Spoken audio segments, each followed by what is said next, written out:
আসসালামু আলাইকুম ওরহমতুল্লাহি ওবারাকাতুহ।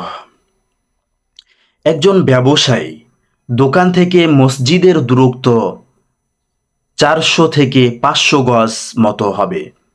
দোকান বন্ধ করা, খোলা, মসজিদে অবস্থান ও আসা যাওয়া প্রায় 40 মিনিট সময় ব্যয় হয়। তাছাড়া তার দোকান একাই চালাতে হয়, অন্য কোনো লোক নেই।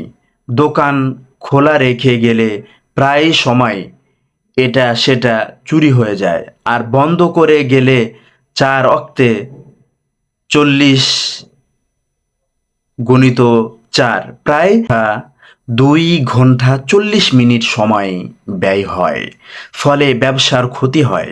এদিকে তার এই দোকান ছাড়া হালাল রিজিকের আর কোনো ব্যবস্থা নেই।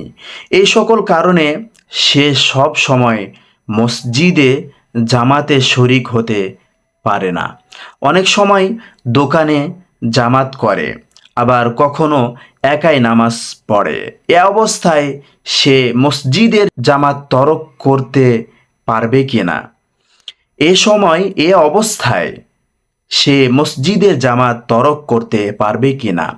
সম্মানিত দর্শক মণ্ডলী, এটি অনেক দুঃখজনক বিষয় যে আমাদের দেশে আজান হয়ে গেলে দোকানগুলো বন্ধ হয় না, দোকানগুলো তার নিজ গতিতে চলতে থাকে। অথচ যারা দোকানদারি করছে তারা সবাই মুসলমান। মুসলমান হওয়া সত্ত্বেও নামাজের গুরুত্ব তাদের নাই, নামাজের জামাতের গুরুত্ব তাদের নাই। সম্মানিত দর্শক মণ্ডলী, জেনে রাখবেন, শরিয়াতে জামাতের সাথে নামাজ পড়ার উপর খুবই গুরুত্ব দেওয়া হয়েছে, যার ভিত্তিতে অন্যান্য মাযহাবে জামাতে হাজির হওয়া ফরজ বলা হয়েছে। হানাফি মাযহাবেও জামাতে নামাজ পড়া ওয়াজিব এবং জামাত তরককারীদের ব্যাপারে শরিয়াতে কঠোর হুঁশিয়ারি এসেছে। এক হাদিসে তো এসেছেই, রাসূলুল্লাহ সাল্লাল্লাহু আলাইহি ওয়াসাল্লাম ঘোষণা করেছেন, আমার ইচ্ছা হয় কাউকে আজান দিয়ে নামাজ পড়াতে বলি এবং একদল যুবককে লাকড়ি সংগ্রহ করতে বলি। তারপর যারা আজান শোনার পরেও মসজিদে নামাজ পড়তে আসলো না, তাদের ঘর বাড়ি জ্বালিয়ে দেই। কিন্তু বয়োবৃদ্ধ, শিশু ও মহিলাদের খাতিরে তা করি না।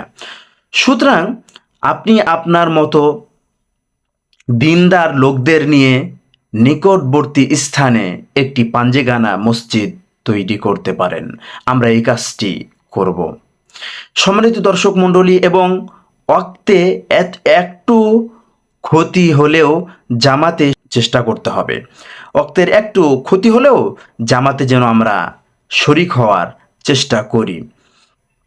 আল্লাহ তাআলা আমাদেরকে জামাতে শরিক হওয়ার তৌফিক এনায়েত করুন, বলেন আমিন। সম্মানিত দর্শক মণ্ডলী, ইনশাআল্লাহ আপনার বেচাকিনা ও লাভ কম হবে না। আর যেসব ওয়াক্তে বেশি অসুবিধা হয় সে সকল ওয়াক্তে দোকানে দু একজন লোক নিয়ে জামাত করে নামাজ পড়ে নিন, সবচাইতে ভালো হবে। তাহলে আপনি জামাতে নামাজ পড়ে নিলেন। সম্মানিত দর্শক মণ্ডলী, এইভাবে আমরা জামাতের গুরুত্বটাকে যেন দিতে পারি। আল্লাহ তাআলা যেন তৌফিক এনায়েত করেন, বলেন আমিন।